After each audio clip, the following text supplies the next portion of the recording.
I have now watched Monday Night Raw from last night, and we saw Trish Stratus guest host this very show, and by God was it ever good to see her back on the show. Just her presence, see her, hear her talk in the mic, because she knows how to cut a good promo. She had a little ring rust in the ring and on the mic, but whatever. And to see her gracious smile. However, unfortunately, it seemed like not everyone was as delighted to see Trish as me and most of you people that are watching this. She got it several times, kind of tepid response in Canada, in Toronto, her hometown. I don't know why that was. For what you can say, and I said before that Canada is a great country for wrestling. You get people expressing their opinion or lack thereof. I can add lack thereof, because if Canadian fans don't care, then they don't care. We saw it with MVP at Breaking Point. We saw it with MVP tonight. He did not get any reaction whatsoever. Trish Stratus get a tepid response, as I said. However, her six-man tag team match, great to see her back in the ring. You could see and feel that she wasn't all there in move-wise, and as I said, a lot of ring rust, but it was a very good six-man tag team match, a lot of stuff going on, and Mark Henry's tackle was really impressive, and you saw Trish Stratus pin Beth Phoenix for the win in that match. So no harm for Jericho Big Show, and they have pretty much passed by MVP and Mark Henry, considering the tag team championship struggle. They are still tag team champions, and Mark Henry and MVP are out of the way concerning that matter. And like I said,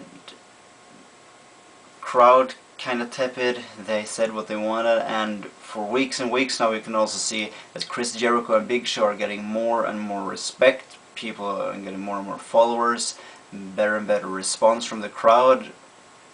Sometimes they kind of sidewise, it's like 50-50. Or at SummerSlam there were big Y2J chants, and of course now during these two shows in Canada, Raw and Breaking Point, he has received great ovations as well. So people are really buying into this Chris Jericho Big Show, because it's not only in Canada that they get good responses, but at American venues as well. However, the show started off with a bang. We saw Batista return. We saw Trish Stratus cut a promo just right thereafter. Batista came in still with his big apparatus on his arm, whatever that was, due to his broken arm, kayfabe wise. I almost predicted that he was going to rip it off and attack Randy Orton. He returned to have a major announcement. That's why he was there. Trish Stratus guest hosting Raw, and his announcement were the two big attractors. And his major announcement was not that he was going to retire. It was at first, but that was only him playing possum, and it was also not Batista announcing that he was homosexual, as some people has suggested at the IWC. He announced that he's going to SmackDown, and I think that's a good move. Why is that? Because they need more star power over there, with Rey Mysterio suspended and Jeff Hardy not renewing his contract, and probably not being offered a new deal whatsoever ever again, due to him being arrested this past Friday. You can see another video of mine for more info about that, but I believe most of you already know everything about that.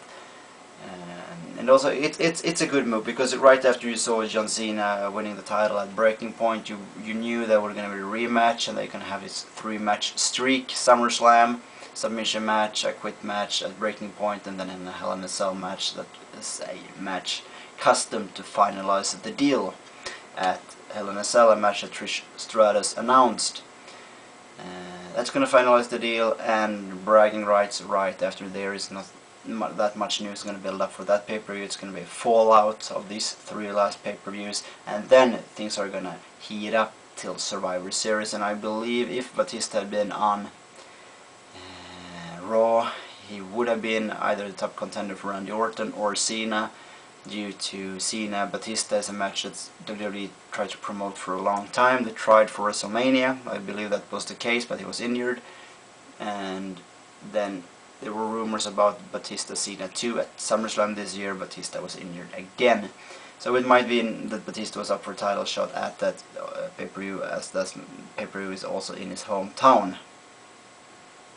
Be that as it may, Batista is going to SmackDown, and that's why it's good, because now they will have to bring up new talent after this John Cena Randy Orton feud, new talent to the main event level, contending for the championship.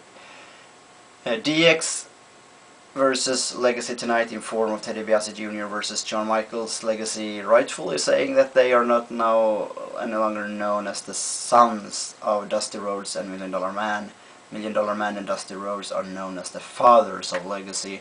And very good match, back and forth, ended in a DQ, and you could also predict there's going to be another match, a rubber match there, and it's going to be Hell in a Cell match as well at pay-per-view Hell in a Cell. Good match, again, Breaking Point. I think they're going to have a fantastic Hell in a Cell match, and I've been speculating about this for a while. There's been so much rumors of what's going to happen to Legacy, Randy Orton, Teddy DiBiase and Cody Rhodes. There were no interaction between them whatsoever on this Raw tonight. Actually, Teddy DiBiase mentioned, or was it Cody Rhodes that mentioned, that even not rated RKO, Randy Orton and Edge had made DX submit during their feud back in 2006-2007. That's very true. That's a legit point. It's also a shot on Randy Orton.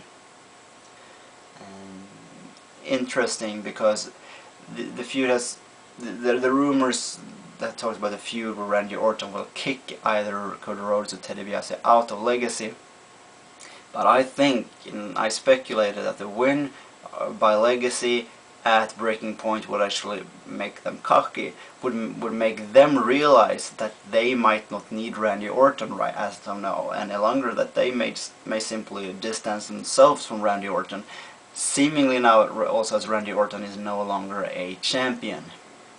He lost at Breaking Point, Legacy won. Legacy got the DQ match against DX. Randy Orton lost his second match in 24 hours against Batista tonight in the No Holds Barred match where Cena entered. And Randy Orton, by the way, is in a real mood right now, real great selling mood. He was in the pay-per-view match at Breaking Point, the back and forth struggle with the handcuffs, great selling with Randy Orton throughout the entire match, and he really sold it well, trying to escape. Cena came in, he didn't know where to run, bewildered, confused, and he got struck down very well. He's so professional. Randy Orton is growing week by week in my eyes. And back to just a side note, so I think Randy Orton is now being on a downhill ride, and Legacy is going up, and they might meet somewhere in the middle, with Legacy in their minds passing by Randy Orton and therefore distancing themselves from him.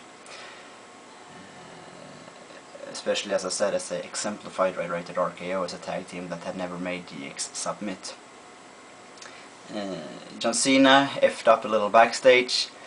He said that Randy Orton was gonna call his victory at Breaking Point a fluke. Randy Orton didn't win, John Cena won. And Lillian Garcia also effed up by claiming it was gonna be a triple threat match for the #1 contendership of the Divas Championship. It wasn't a triple threat. This was a one-on-one match between Alicia Fox and Gail Kim, a match that Alicia Fox won. People are going to get outraged and enraged for that. They believe that Gail Kim is being misused. Well, she got her title match against Mickie James, and she kind of fucked that up herself. Alicia Fox is nowhere as a good wrestler as Gail Kim, but she has improved a lot, and it will be interesting to see what they will do with Mickie James. Alicia Fox, I have a hard time seeing that Fox will win the title in that bout, however. We also got to remember that both Gail Kim and Mickie James are faces, and WWE right now don't want two faces wrestling each other, primarily. So once again, Lillian, she's had an array of F-ups lately, and rumors have it that she is on a verbal agreement announcing till December. Her contract apparently expired in August of this year. Looking forward now to Hell in a Cell. I also hope that WWE takes back their old Hell in a Cell match. We have seen this enhanced Hell in a Cell where the roof is so high that the wrestlers simply can't get up to the top, because falling down from there would be devastating. However, Edge Undertaker had a good Hell in a Cell match with that cell last year at SummerSlam, but I believe that cell limits the matches. It was supposed to be cool, but I don't think it's cool whatsoever. Also, seeing next week, we're gonna have Cedric the Entertainer, or Cedric the Sports Entertainer as he might be next week. Fill me in, because I have no clue whatsoever on whom this guy is. I have no clue whatsoever. So fill me in, who is Cedric the Entertainer? I'll have to do some research myself. Raw tonight, pretty good show. Surprised with Batista still being, not still being injured, returning. Now going to SmackDown. See what transpires from that on this week's edition. Take care, people, and have a nice day.